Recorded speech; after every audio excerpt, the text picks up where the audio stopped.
Olá, muito boa noite. Começamos mais uma live da TV Informe, do Informe Blumenau, nosso encontro semanal para debatermos temas de interesse da nossa comunidade. Segunda-feira, 3 de agosto. Hoje foram registradas 4 novas mortes, chegando a 60 no total aqui na cidade. 2020 é um ano que parece estar passando voando e, ao mesmo tempo, com o sentimento que essa pandemia do coronavírus não vai terminar nunca. Seja muito bem-vindo, seja muito bem-vinda. Nosso papo hoje é com o secretário de Promoção em Saúde, Winneton Krambeck. Ele que está na linha de frente das tomadas de decisões da Prefeitura de Blumenau, juntamente com o prefeito Mário Wildner. Boa noite, secretário. Obrigado pela sua presença aqui. Boa noite, Alexandre. Boa noite a todos. Aí, importante espaço para a gente estar conversando, sanando as dúvidas da população. Você está discutindo aí a pandemia que vem assumindo proporções grandes no mundo, no Brasil, Santa Catarina e Blumenau. Lembrando que você pode participar com a gente, faça a sua pergunta, manifeste seu comentário, relate a sua experiência e nos ajude a fazer essa transmissão chegar a mais e mais pessoas. Curta, compartilhe. Secretário, eu me lembro bem quando o senhor assumiu a Secretaria de Promoção em Saúde lá atrás, foi num evento de saúde mental na EdSUS, o senhor recente tinha sido nomeado. Eu queria que o senhor falasse um pouquinho, até para que a nossa audiência que está chegando, quem é o secretário? Hoje a gente conhece muito o senhor ali na linha de frente, mas eu queria entender um pouquinho como é que o senhor chegou a essa posição, como é que foi a sua formação médica, onde é que o senhor atuava, para que as pessoas possam contextualizar um pouquinho da pessoa, do médico Winneton.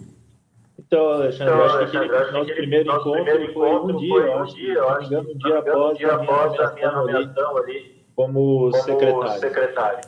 Eu me formei aqui em Blumenau, na universidade, em 2011, minha formatura foi em 2011. A partir dali eu já entrei no serviço público aqui, primeiramente trabalhando no ambulatório da Fortaleza. Foi o meu primeiro emprego aqui no município. De lá para cá, trabalhei no ambulatório da Fortaleza por um bom tempo, trabalhei em vários ambulatórios da cidade, ambulatório da Velha, ambulatório do Bado, que já trabalhei também. E aí, a partir de 2012, eu assumi o STF. Trabalhei, se não me engano, no STF por um torno de 4 a 5 anos no STF. Posteriormente, ali em 2017, eu acabei assumindo também um trabalho na regulação do município, na regulação de exames, regulação de consultas. Trabalhei ali na regulação. E aí, em 2018, em julho de 2018, eu assumi a diretoria de atenção em saúde, na época a diretoria de ações de saúde, né? Com o secretário anterior, o Marco Bramoski, e aí, a partir da saída dele, eu assumi a secretaria, primeiramente de forma interina e depois assumindo em definitivo. Winneton, vamos lá. O povo que está nos acompanhando, já tem bastante gente ali, e o pessoal está reclamando que estamos com eco. Vamos tentar equalizar. Tem alguma coisa ligada diferente teu ali, Winneton, no teu microfone? Não, aqui só está o microfone, não tem nada ligado aqui. Deixa eu tentar ver aqui. Muita gente assistindo aqui, então vamos tentar ver se a gente consegue descobrir onde é que está o problema. Que nós estamos realmente, o pessoal está dizendo o problema de eco, e isso é a primeira vez que está acontecendo com a gente. Vamos pedir para o pessoal que também está nos acompanhando ali, agradecendo já a audiência, a Mayra, a Leila, o Moriscol, o Alaor, o nosso Marcelo Altoff, todo mundo falando. Então eles podem nos ajudar também se o áudio melhorou um pouquinho ou não. Eu tentei dar uma mexida aqui, a gente não está entendendo, tentando descobrir qual é o problema do microfone agora. Será que melhorou? O Maurício está falando que é o microfone do Winneton, mas também a gente não sabe o que pode estar acontecendo com esse microfone. Vamos ver aqui. Vamos lá, vamos tentar ver o que aconteceu, senão a gente dá uma paradinha e recomeça de novo, tá, secretário? O senhor falou um pouquinho da sua atividade aí no serviço público, e eu me lembro antes mesmo, a gente nem sonhava com essa pandemia. Eu já fiz alguns programas com o Dr. Carlos Seara, e que a gente discutia muito a formação do médico, que Hoje em dia, boa parte dos médicos que se formam, eles não vão para a rede pública, eles vão para a rede privada, em condições melhores, enfim. E eu queria saber o que que te motivou aí para a rede pública. Primeiro que, lógico, o público sempre é uma porta de entrada para muitos profissionais, né? As pessoas acabam saindo da universidade sendo uma porta de entrada, muitos acabam saindo depois por causa da especialização, né? Iniciam no público e depois acabam encaminhando para sua especialização e muitas vezes não retornam, né? Eu sempre gostei muito dessa área do público, gostei bastante de ESF, trabalhei por um grande período em ESF, eu acho o vínculo que você acaba tratando com as pessoas numa estrutura de ESF, numa comunidade de ESF é muito importante, até para a relação médico-paciente, e a gente acaba criando o vínculo, a gente acaba sendo introduzido dentro dessa comunidade onde a gente está atuando. E isso sempre me agradou. Eu sempre falo assim, além de médico, quando a gente atua como médico de família, a gente faz grandes amizades também na própria comunidade. E isso é fundamental, isso auxilia muito também quando a gente vai tratar essas pessoas e cuidar delas, né? E muitas vezes não mudar só, não é só o tratamento médico com medicamentos, mas o tratamento às vezes com conversa, escutar muitas vezes as pessoas, isso é importante, isso me agradava muito no público. Vamos lá, secretário. O pessoal aí, a nossa audiência, o Tarcísio Souza, o Joãozinho Santos, legal, o Joãozinho está contigo, o Marcelo Autor falando que melhorou, o César Potronieri, seu colega de primeiro escalão, dizendo, William, tu coloca o fone de ouvido, César, que foi acometido, agora confirmado que está com também a Covid, outro colega, o Mores, né, falando que você é um outro colega seu, que é um guerreiro nesse período de turbulência, nesse momento. A gente fica pensando que, não sei como o Winnet, o ser humano, tem esse sentimento, né? Alguns colegas seus já testaram positivos, o senhor já teve ali uma situação de preocupação que pudesse ter alguns sintomas. Como é que isso passa na tua cabeça, que tu tá todo dia na linha de frente, conversando com os hospitais, conversando com os profissionais de saúde, tá todo dia exposto também nessas transmissões ao vivo. Como é que o senhor vê esse risco? O senhor tem medo, fica imaginando com o senhor, com a sua família e tal? Como é que se passa isso na cabeça do cidadão Wínito? Olha, eu acho que eu digo assim, medo eu não diria, mas eu diria receio, né? Porque a gente está falando de um vírus que a gente não, por mais que ele afete mais os idosos, que levam mais o idoso para UTI, que levam mais o idoso para internação, é um vírus que a gente não sabe também como vai afetar a gente, né? Então a gente sempre tem um receio em relação ao vírus, né? Mas eu acho que nesse momento eu tento focar muito mais nas minhas ações, no que eu tenho que fazer no dia a dia, né, focado no trabalho mesmo, do que eu pensar na possibilidade de eu estar contraindo o vírus. E também eu acho que o cuidado, né? O cuidado consigo nas medidas que a gente vem implementando. Então, o uso de máscara, eu tomo muito cuidado no uso da máscara, na lavagem das mãos, mesmo que a gente tenha reuniões ali e tal, manter o distanciamento. Lógico, quanto mais você está nessa linha de frente, mais o risco você tem. Mas eu tento para focar muito nas ações, no trabalho que a gente fazer no dia a dia, para que a gente consiga combater aqui o vírus da melhor forma possível. Mas o receio sempre existe, porque a gente não sabe como é que esse vírus vai se comportar dentro da gente. Então, sempre tem esse receio em relação ao vírus. Mas eu tento focar no meu trabalho e não fico pensando muito nisso.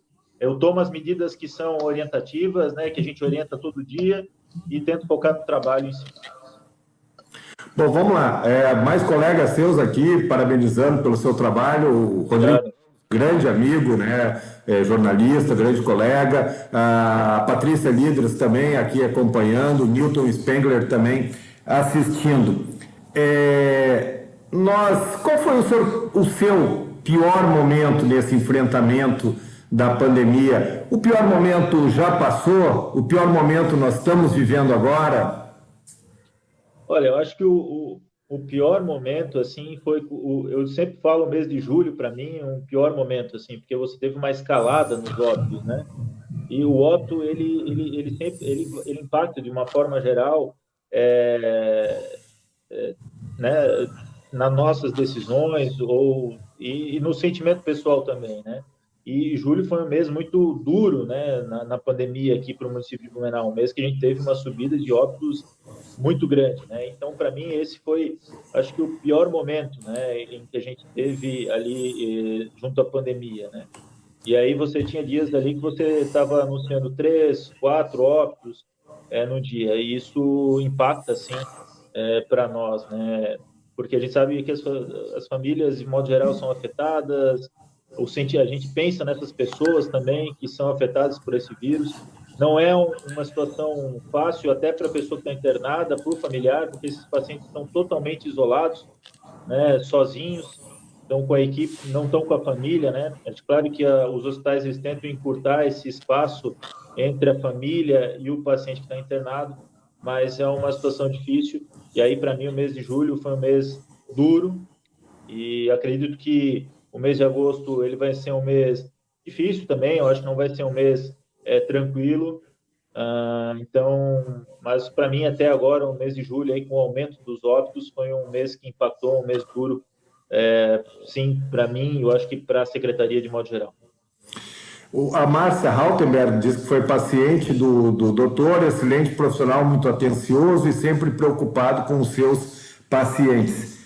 E o pior, vou até repetir, não dá para dizer que o pior já passou, né, secretário? A gente não consegue, Alexandre, fazer essa análise se o pior já passou, né? Até porque isso depende muito de como as pessoas também vão se comportar, né? Se as pessoas entenderem que tá tudo certo, tá tudo bem, e começarem a não tomar os cuidados, a situação complicada vai voltar, né? E aí a gente tem a sazonalidade do vírus também, por a gente estar no inverno, então julho, agosto são meses de inverno e que complicam um pouco. Então não dá para a gente chegar e dizer assim, olha, o pior já passou, nós chegamos ao pico. Às vezes as pessoas me questionam, nós chegamos ao pico. Não dá ainda para informar se nós chegamos ao pico. O que a gente observa é que a gente tem sim uma subida, a gente vem crescendo, né? A gente observou os números ali, mas é muito precoce ainda, e teve uma diminuição na porcentagem de positividade em relação aos números, aos testes feitos, né? A análise dos testes. A gente vinha com em torno de 50%, e agora a gente observou ali, fica em média 30%, 35%. Mas ainda é muito precoce para a gente afirmar que a gente chegou no pico ou que nós estamos num platô e que agora vai ocorrer a descida. Então, todo o cuidado, toda a atenção, no mês de agosto, ela tem que ser mantida assim.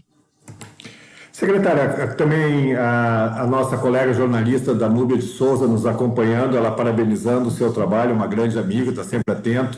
O César Poltronielli parabenizando o seu trabalho e também parabenizando nós aqui por essas entrevistas na segunda-feira. O senhor falou um dos temas que eu quero tratar, o senhor falou assim, se as pessoas respeitarem. Me corrija se eu estou enganado, o senhor parece bem tranquilo, mas uma pessoa relativamente tranquila. E a gente percebe, às vezes, principalmente hoje também, o prefeito Mário já está dando já umas caneladas, e às vezes vocês são muito incisivos nas falas, e parece que não entra na cabeça das pessoas. Eu moro aqui na Fortaleza, esse final de semana teve festa que começou às 9 da noite e foi até sei lá que horas que foi. Eu não chamei a segurança, a polícia, porque eu não consigo identificar onde é a festa, porque como eu moro no alto, não é perto de mim, mas é muito forte a festa. Qual é esse sentimento, né, que passa do senhor, assim?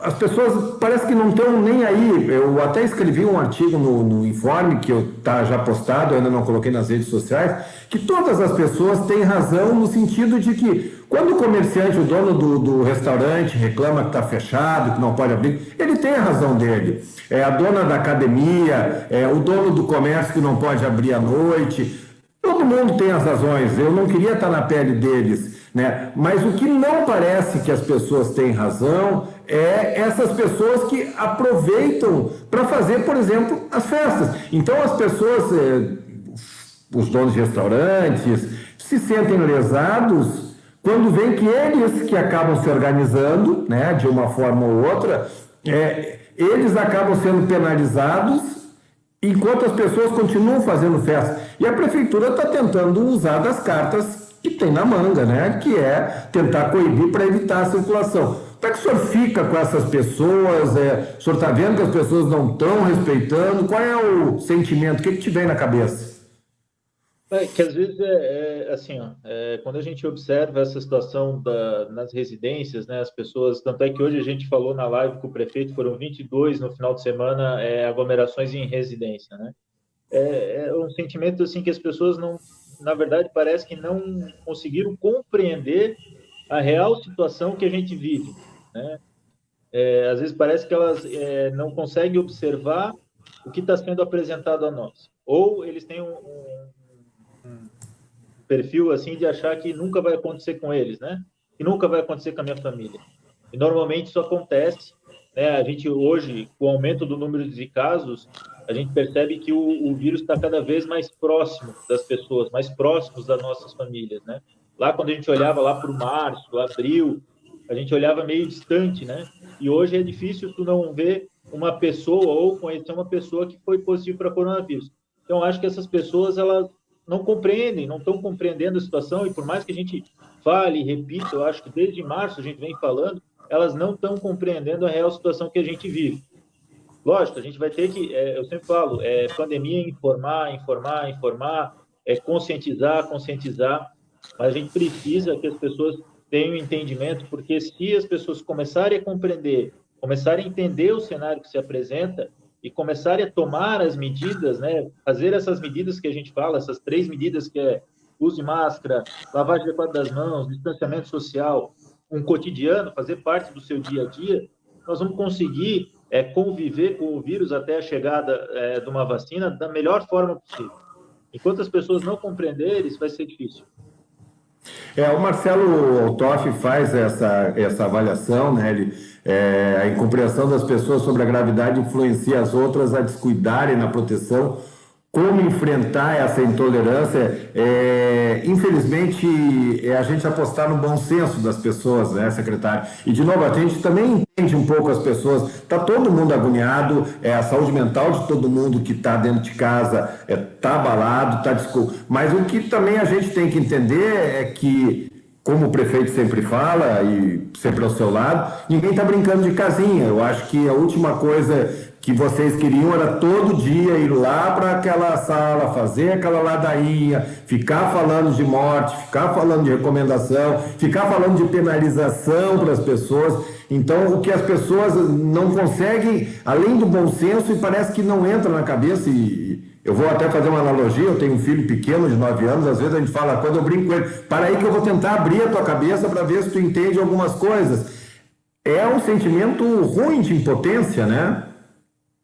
E é comportamental, né? Quando a gente entra numa situação comportamental, é difícil, né? A gente colocar isso na cabeça das pessoas.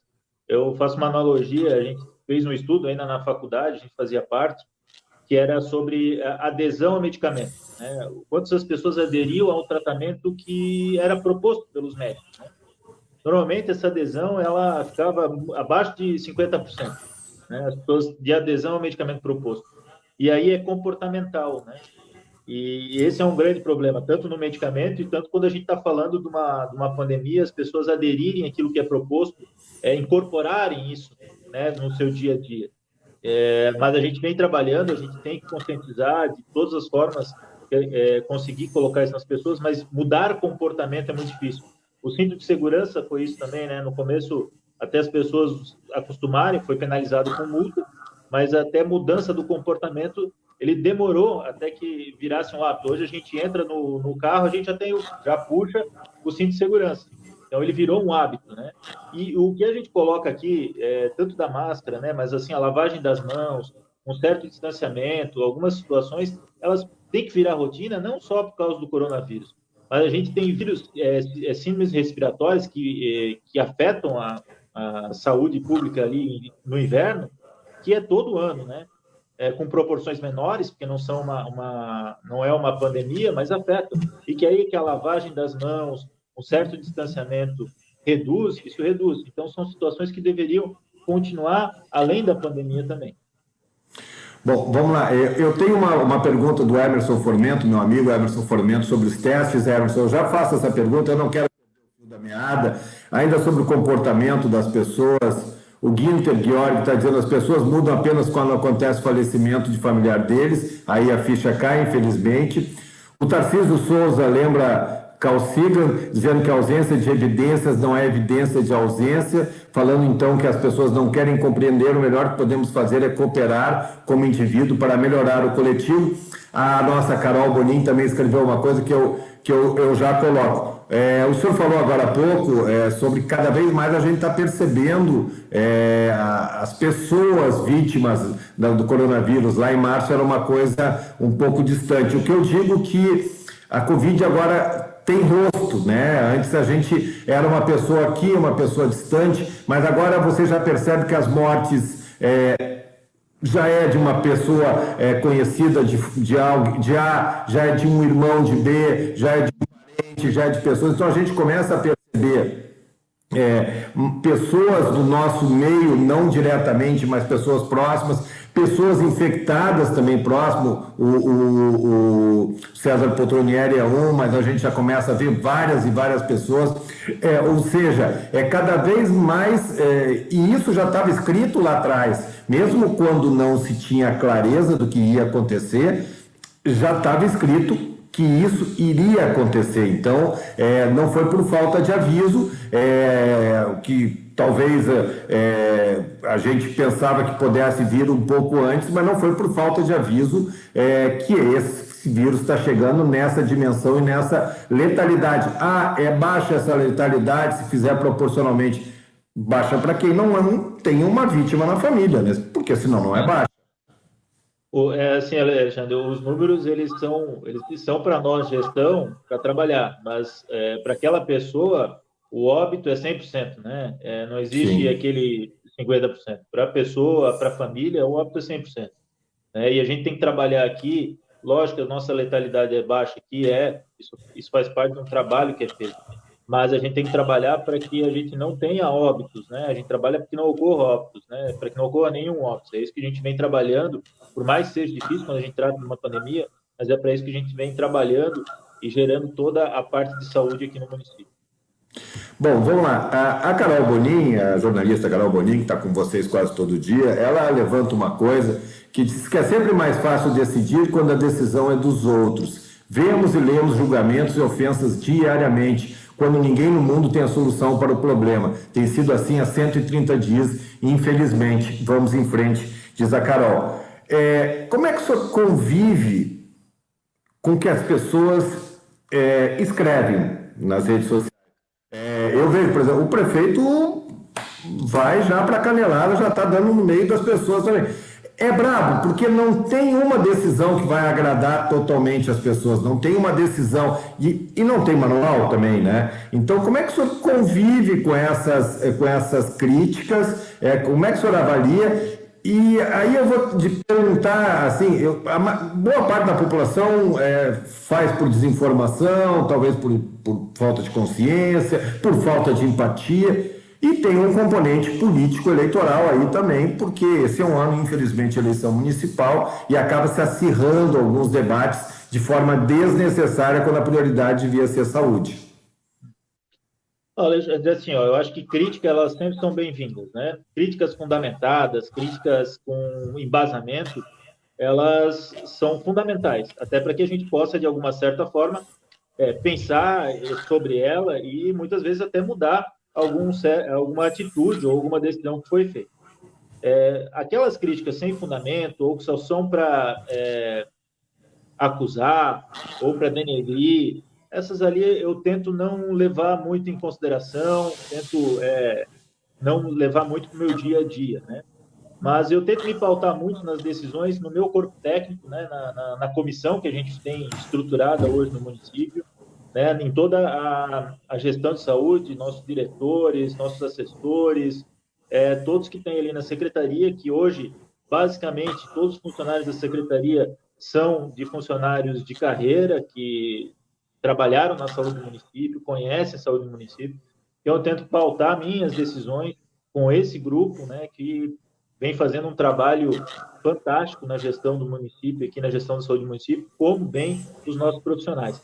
Então, eu tento me pautar muito nesse corpo técnico, nos estudos também que eu faço, que eu venho nos próprios artigos, tudo que vem se demonstrando para a gente pautar a nossa decisão. Bem como tu falou, a gente não vai saber agora no momento se está certo, se está errado, porque uma pandemia, normalmente a gente conhece depois, quando a gente faz a análise, depois é que a gente começa a entender o que foi uma medida correta, o que não foi uma medida correta, depois de uma pandemia. Secretário, quero falar ainda sobre esse modelo aí de gestão, como é que vocês trocam ideias entre as equipes de saúde, como é que se chega a isso no prefeito Mário, mas para não deixar perder a fala do Emerson Formento, ele parabeniza a gente pela live e pergunta o seguinte: como agilizar o processo de retorno dos testes? É muita demora para o retorno, sendo que muitas vezes as pessoas precisam ir atrás para saber o resultado. E pergunto também se a Prefeitura vai investir em mais testes, pois assim conseguiríamos aumentar o isolamento e controlar melhor a propagação do vírus. Então, a gente estava realmente, esse processo na devolução do laudo, ele estava num processo manual ainda, né? Então, agora a gente já estruturou isso. Essa semana deve iniciar, vai ser automatizado. E ao longo de uma semana, para a semana que vem, deve estar incorporado junto com o laboratório que faz o exame, a entrega eletrônica desse laudo. Então, isso para nós vai facilitar muito, o resultado vai vir muito mais rápido para o paciente, né? Então, a gente já vai fazer esse trabalho. Lógico, a demanda aumentou muito, né, de exames e testes realizados. Isso gerou também para nós uma outra logística em relação à entrega desse teste, e a gente avançou nesse sentido. Então, isso eu acredito que essa semana, no máximo na outra, a gente vai estar com isso resolvido. Em questão de investimento de testes, a gente vai investir em mais testes, vão ser mais 20 mil, vai ser feito mais um registro de 20 mil, pregão para registro de preço de 20 mil testes de RT-PCR, e mais um pregão também para compra de 15 mil testes rápidos. A gente está investindo mesmo em testes, a gente sempre teve essa estruturação aqui no município para que a gente realizasse o teste, que fosse todos os pacientes com síndrome gripal fizessem o teste, tivesse seu teste ali. Então, isso a gente vai manter para que a gente consiga realmente identificar como é que está a progressão e identificar os casos suspeitos para monitoramento no nosso sistema. Secretário, eu sei que vocês já cansaram de falar, mas eu acho que é didático. Me fala um pouquinho da diferença desses dois testes, né? O que é um, o que é outro, que ainda gera muita confusão. E quando é para ser um, quando é para ser outro? A primeira diferença, assim, o RT-PCR é um teste que não é feito no laboratório, é feito uma coleta de suave nasal e de orofaringe, ele identifica o vírus, né? O teste rápido é um teste que vai identificar anticorpo para o vírus. Então, por isso que eles têm períodos diferentes. O RT-PCR é um exame que tu vai realizar de 3 até 7 dias do início dos sintomas. Então, para eu ter ali não ter falso negativo, eu tenho que realizar nesse período, de 3 até 7 dias dos sintomas.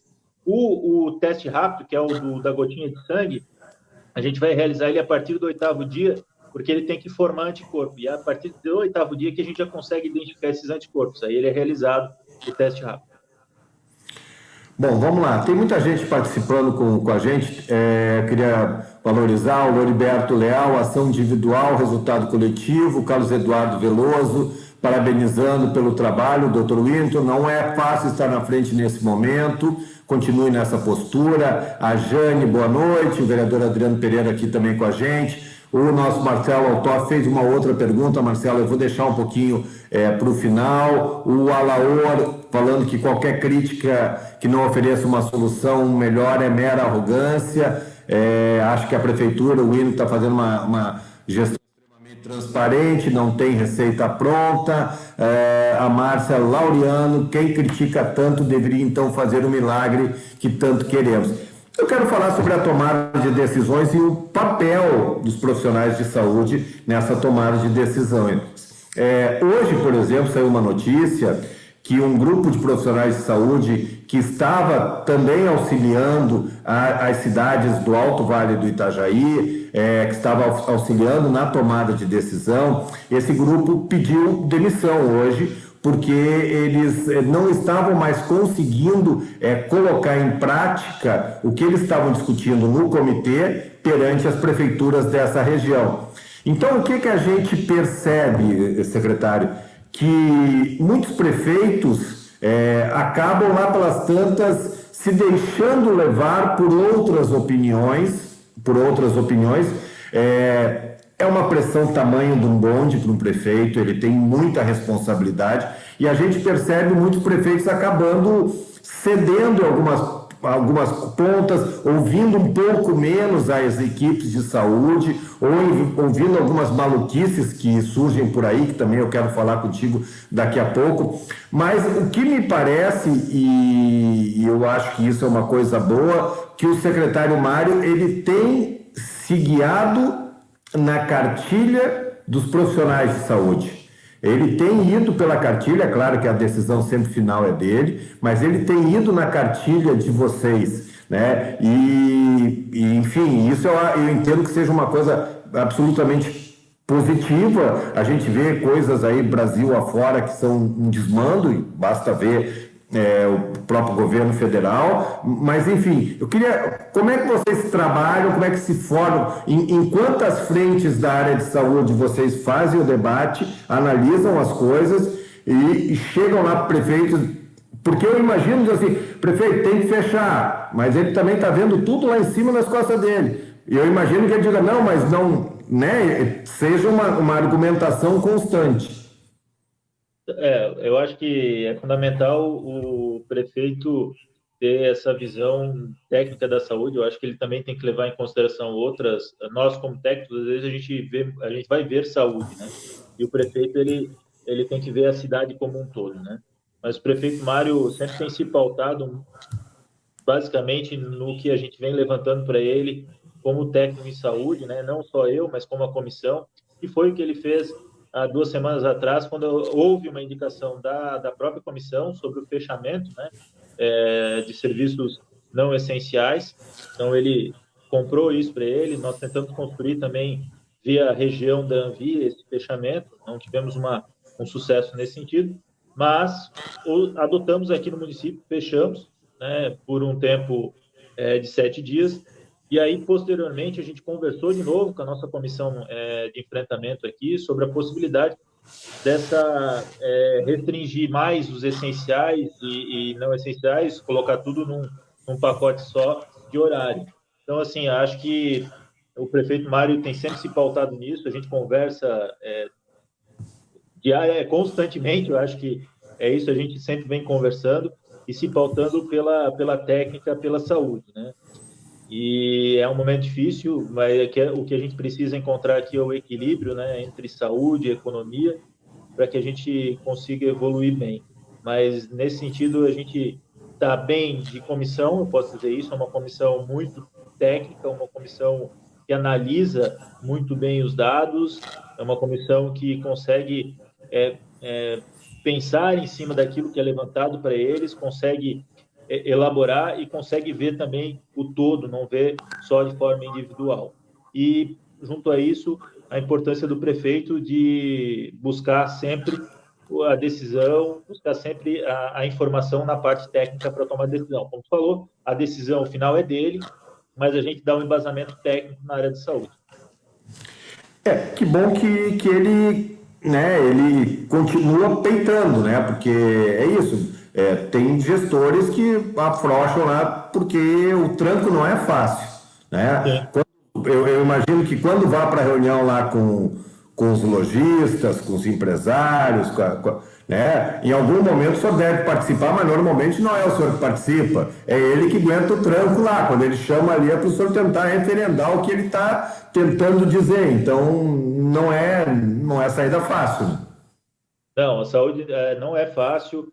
Isso é um dos grandes desafios, eu acho, da pandemia, esse equilíbrio entre economia e saúde, fazer entender isso, né? Que eu falo, a gente como secretário de saúde, a gente vê muito a técnica, vê muito a questão de saúde, né? Mas o desafio do prefeito é maior, né? Porque tem que ver a cidade como um todo e a pressão também é grande, né? Mas a gente vem trabalhando junto com os hospitais, né? Que acabam também nos auxiliando, colocando pareceres, os diretores técnicos vêm auxiliando também na tomada de decisão. Vamos lá, tem um monte de coisa aqui. Eu queria. O Elcídio Schuttler está com a gente, a Josemara Marques falando que já denunciou para a polícia a festa de várias pessoas na rua dela que fica no Progresso, mas disse que ninguém apareceu lá. Josemara, continue insistindo, deu algum problema, mas certamente a polícia vai lá. A Joana, ela pergunta, eu acho que está relacionado com os profissionais de saúde da rede. Nesse momento que a cidade está passando por essa situação tão difícil, que cada dia mais e mais profissionais da saúde estão se contaminando, não seria importante manter um plano de treinamento constante a esses profissionais no uso dos EPIs e medidas de prevenção com relação ao Covid, pois com o passar dos dias tem um relaxamento natural com relação aos cuidados. Tem alguma atividade sendo feita específica para esses profissionais?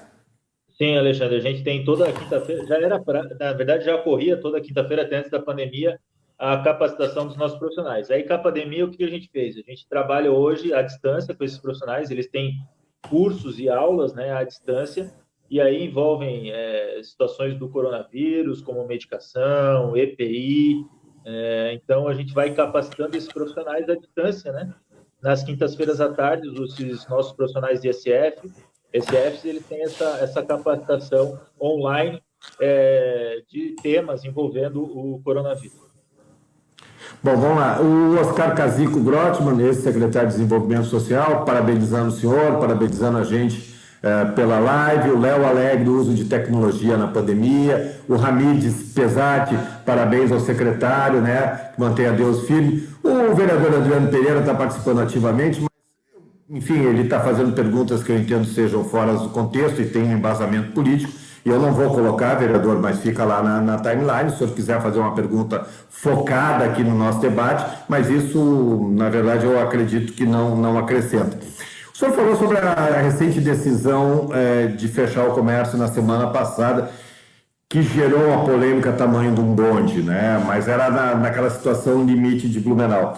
E aí eu vou remontar a março, quando o governador decretou o fechamento de tudo, e vários prefeitos, com razão também, cobravam maior diálogo da prefeitura, do governo do estado, e cobravam autonomia para poder decidir. Isso foi durante muito tempo, por conta da realidade. Naquela época, nós tínhamos 3, 4 leitos de UTI, tu contava os casos ainda, né, em poucas dezenas, as mortes praticamente não aconteciam.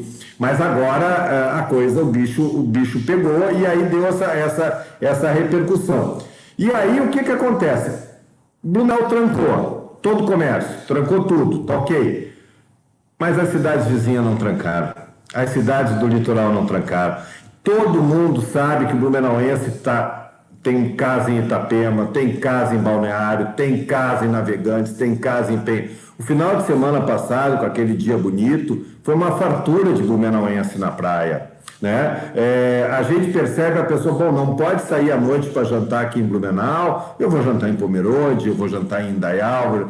Então, a ideia é bacana, a ideia foi correta, mas gerou esse problema no sentido de o que adianta? Tudo bem, o pessoal aqui em Blumenau não sai, mas o vírus não tem barreira, né? Se pegar em Itapema, o mesmo vírus, ele não tem nacionalidade. Então esse é um outro problema, e aí eu remonto a março. Naquele momento, e eu fico pensando se não é o momento, novamente, do governo do estado dar uma trancada, no sentido de que vamos dar uma parada, mas eu também entendo a dificuldade do governador, mas vamos dar uma parada e, sei lá, vamos tentar respirar mais uma semana, 2 semanas, porque eu fico pensando a eficácia dessa medida que foi tomada semana passada, no momento que todo mundo estava na praia e que todo mundo estava em outros lugares. Alexandre, então, eu acho que assim, se a gente observar um pouquinho os números, a gente teve um pouco de desaceleração no crescimento, um pouco de porcentagem. A gente está aumentando, mas a porcentagem de casos positivos em relação ao teste analisado deu uma diminuída. Então, significa que a ação, ela teve, claro que é precoce ainda, mas a ação teve alguma certa eficiência. Lógico que essa ação ela deveria ser de forma regional, né? Regionalmente, se a ação fosse tomada e o fechamento ou as restrições de forma regional, a nossa diminuição, a nossa eficiência das medidas seriam muito maiores. É bem como tu falou, as pessoas saíram daqui para ir para balneário, ou saíram daqui para jantar em outros locais, então aí isso diminui a eficiência. E aí sim, é nesse sentido que o governo teria que tomar um protagonismo centrado nas regiões que ele próprio tem o COIS, que define, né, a matriz de risco define como casos graves, gravíssimos, altos. Então, e ali ele coloca algumas situações em relação à matriz de risco, de forma regionalizada. Lembrando, o prefeito Mário aqui tomou a decisão, que foi difícil, foi tentada uma construção regional, naquele momento não se conseguiu, mas agora sim, acho que o Estado deveria olhar, né, de forma regional para a sua matriz e olhar de forma regional na tomada das decisões de fechamento ou de maiores restrições. É maluco, né? Porque, e mesmo regionalmente, né, secretário, me corrija se eu estou errado, vamos lá. O Vale do Itajaí, as cidades optam por fechar mesmo, mas se litoral não fechar, sim, não adianta, né? É complicado. E claro, quando eu estou falando em fechar, daqui a pouco a gente vai ser apedrejado, porque ninguém quer mais fechar. Mas eu entendo que ninguém quer mais isso. Mas o que eu sempre fico pensando desde o começo da pandemia é dizer assim, pô, daqui a pouco a gente só vai continuar prolongando, e aí tudo que, por exemplo, eu estou aqui parado, estou dentro de casa há 100 e poucos dias, talvez não vai valer a pena nada, não vai ter valido nada, né? Assim, ó, é que tem aquela questão que as pessoas falam da imunidade de rebanho, né? Que seria uma infecção de parte da população que geraria anticorpo e teria uma imunidade de rebanho. Alguns estudos na Espanha já evidenciaram que essa imunidade de rebanho não tem uma eficácia, não consegue ser adquirida, né? Até porque a gente não sabe qual é o grau de anticorpo, né? De imunidade que o vírus acaba gerando nas pessoas, né? Então, hoje, comprovadamente, cientificamente, a melhor opção é o isolamento e o distanciamento social. Mas se a gente olhar a matriz de risco do Estado hoje, a maioria das regiões, ou grande parte das regiões aqui, elas estão em gravíssimo, né? Desde do litoral até agora o Alto Vale também entrou, questão de Florianópolis, região de Florianópolis ali, questão de Joinville, da região de Joinville, estão em gravíssimo. Então, se a gente tivesse o Estado tivesse uma ação nessas regiões, a gente conseguiria ter uma ação muito mais efetiva. É isso aí. O Marcelo Toff está falando bem, o dissenso começou na Anvi, porque realmente teve aquela reunião na Anvi que o prefeito Mário já disse que ia endurecer mais, a maioria dos prefeitos disse que não, e teve um ou outro prefeito que até foi numa posição contrária. Bom, vamos lá. O Clécio Fabeni também está com a gente, boa noite. O Clécio até hoje me fez um questionamento sobre as padarias no final de semana e o prefeito acho que respondeu na live que tinha sobre o funcionamento. O senhor é médico, o senhor já falou 10 vezes, mas eu queria... Como é que é para ti, né, e ver esses medicamentos miraculosos que estão aí? E o pior não é isso, o pior é as pessoas insistirem. Então, eu percebo a prefeitura, né, e o próprio prefeito Mário, que tem uma afinidade política com o presidente Jair Bolsonaro. Ele, no primeiro momento, ele tinha muita boa vontade, por exemplo, com a hidrocloroquina. Ele tinha muita boa vontade, ele estimulou bastante aquele estudo que está sendo feito no Hospital Santo Antônio, vocês levavam lá. E à medida que foi passando, eu senti que foi parando, não negou o estudo nem nada, mas que foi se baixando a bola, porque eu acho que todas as evidências acabaram revelando que não era por ali.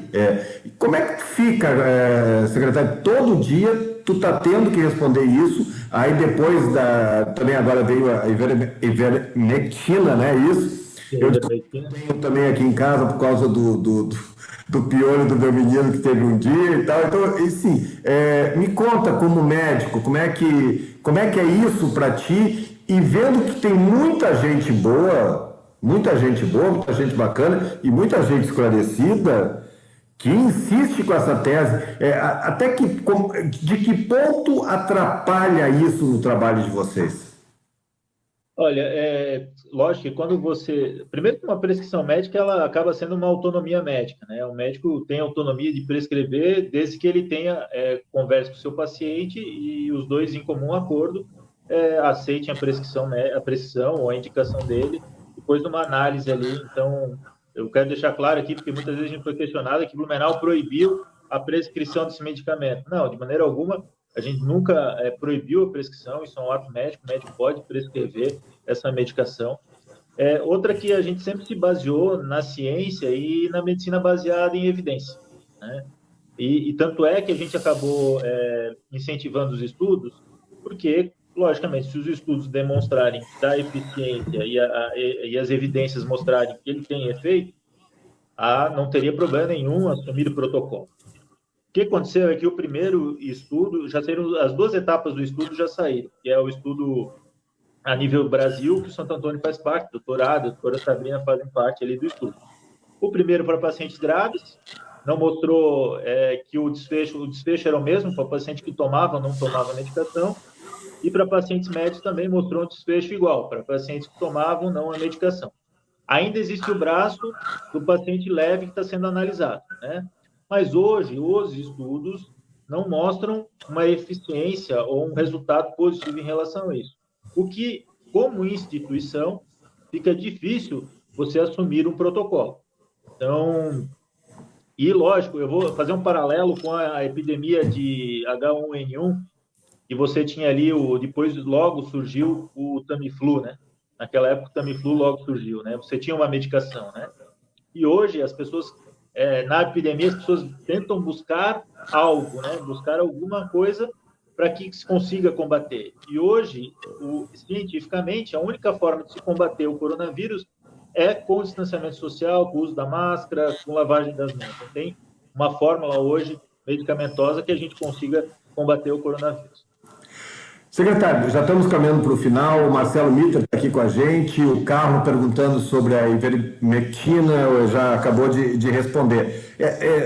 Sem entrar na questão política, mas é uma questão política, mas não sem entrar no mérito, eu queria entender como se dificulta o trabalho quando o presidente da República, ele, desde o primeiro momento, ele remou numa maré diferente dos profissionais de saúde. Basta ver que o Ministério ainda está com o interino, o Mandetta, que estava fazendo um bom trabalho, acabou pediram o boné dele, depois o outro secretário também. E aí você percebe o presidente não respeitando o distanciamento, não usando máscara, fazendo questão de mostrar até para as emas do Palácio da Alvorada a caixa do remédio. Porque o presidente ele é uma liderança com muito recall na população. As pessoas gostam muito dele, respeitam muito ele. E no momento que ele faz todos esses movimentos, é o trabalho triplicado para vocês que querem tentar conscientizar as pessoas e desmistificar algumas questões, como, por exemplo, dos medicamentos. Dificulta o comportamento, já é difícil de mudar, né? As pessoas já têm dificuldade de mudar o comportamento. Quando você tem um ente público que ele caminha no sentido contrário, essa mudança dificulta ainda mais, né?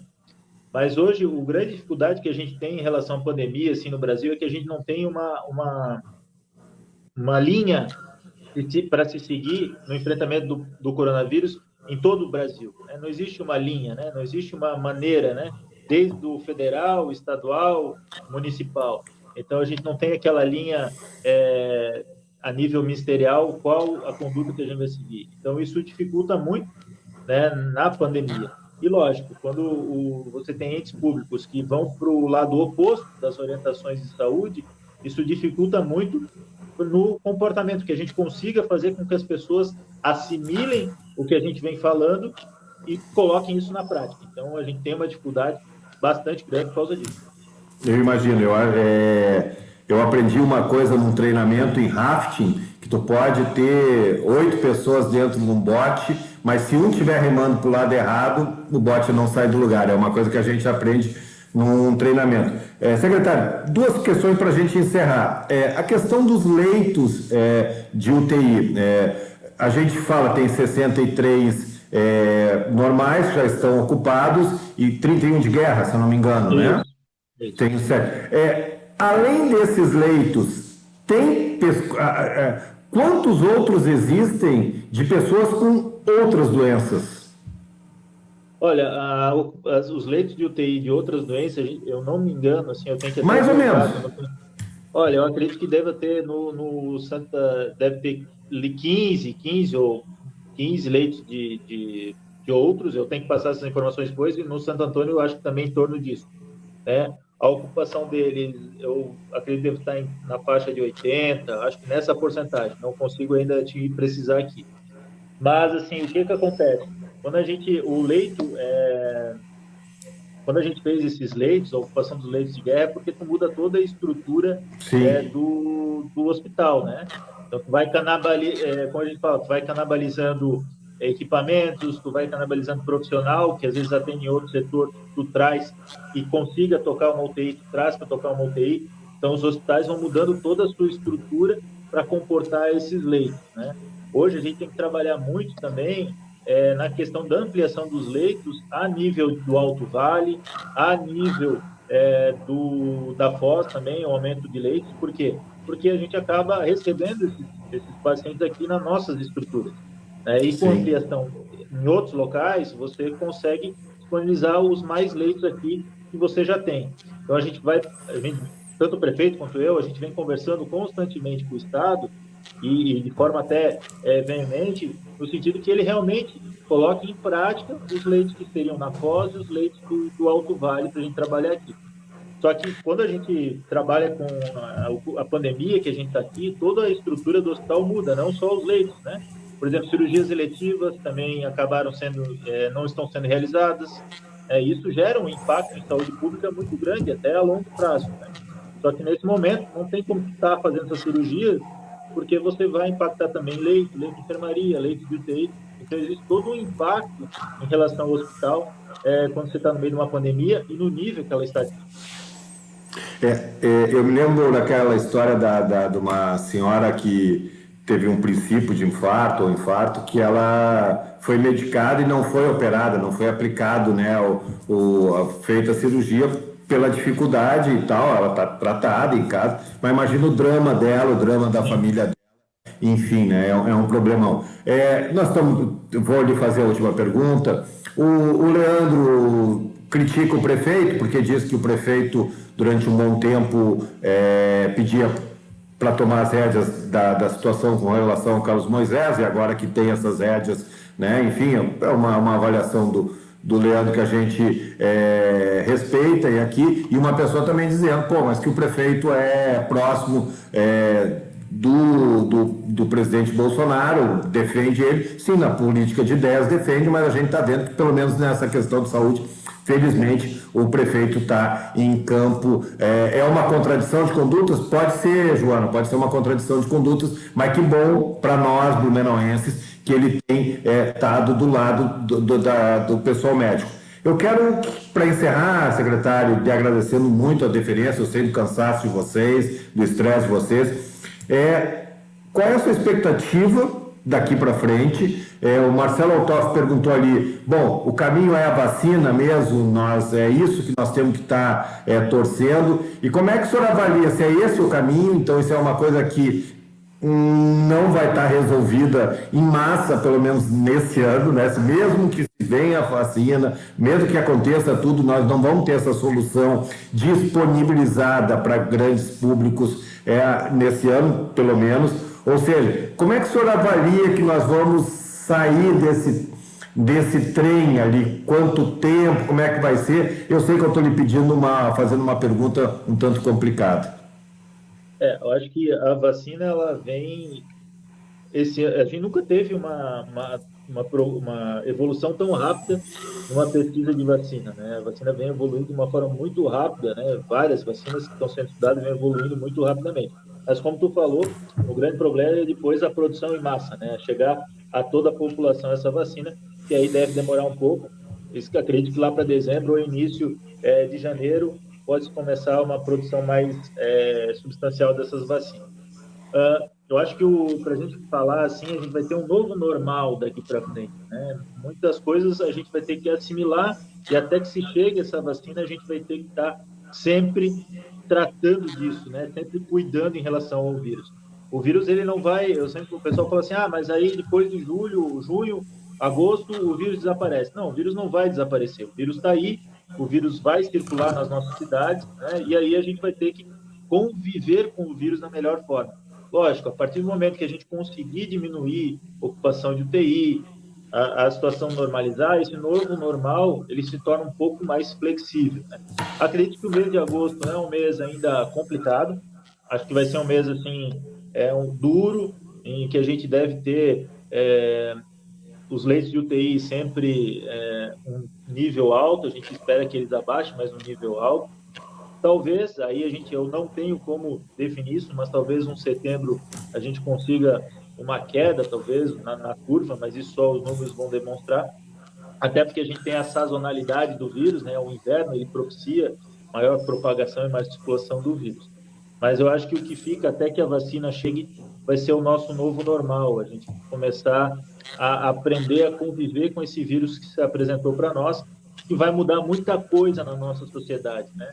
E a gente sempre, quando chega uma pandemia, sempre se modifica muitas coisas em relação ao que era antes, né? Então, acho que esse novo normal, até que se tenha uma vacina, ele vai ser sempre, ter que ser trabalhado e as pessoas vão ter que entender isso.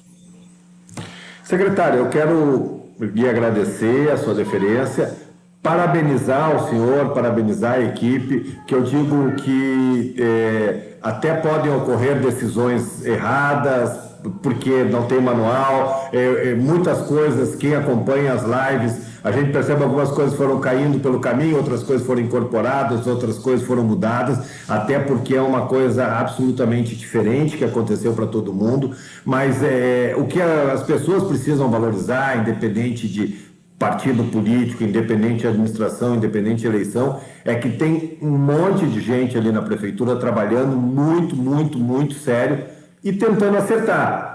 Pode não acertar sempre, mas pelo menos está tentando. Então, as pessoas, quando eu vejo as pessoas criticando da forma virulenta que muitas críticas acontecem, elas não percebem que tem lá pessoas que estão ali. O senhor é médico, talvez se o senhor atuasse na rede privada, o senhor ia ganhar mais que o senhor ganha hoje.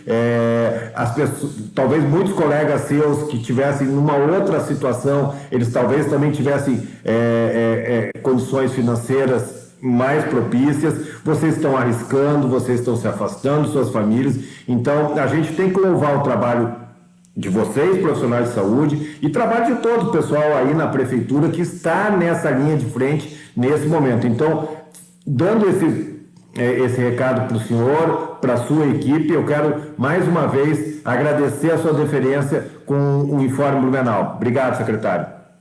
Obrigado, Alexandre. Eu acho que aqui eu vou... Lógico, eu sou um secretário, a gente está ali, a gente aparece, mas eu quero fazer uma menção à minha equipe aqui, que eu acho que se não fosse a equipe que eu tenho comigo, de diretores, coordenadores, servidores, as dificuldades seriam enormes. Assim. Eu acho que a gente só consegue chegar a essa excelência, assim, essa situação boa de enfrentamento do coronavírus aqui, porque eu tenho uma equipe fundamental comigo, né?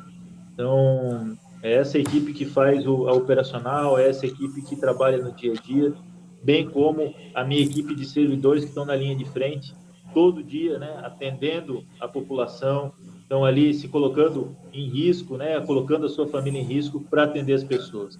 Então, quero fechar, e aí me parabenizou, e eu gostaria de parabenizar toda a equipe da saúde que vem trabalhando nesses 5 meses, né, de coronavírus, dia a dia, para que a gente consiga trazer uma saúde em momento de pandemia de qualidade para a cidade de Blumenau. Maravilha, que a gente saia melhor disso tudo. Secretário, mais uma vez, muito obrigado. A vocês que nos acompanharam, muito obrigado. Mais de 5.000 pessoas alcançadas nessa live. Semana que vem tem mais uma live do Informe Blumenau. Secretário, um grande abraço. Obrigado a você que nos acompanhou. Até a próxima. Até a próxima.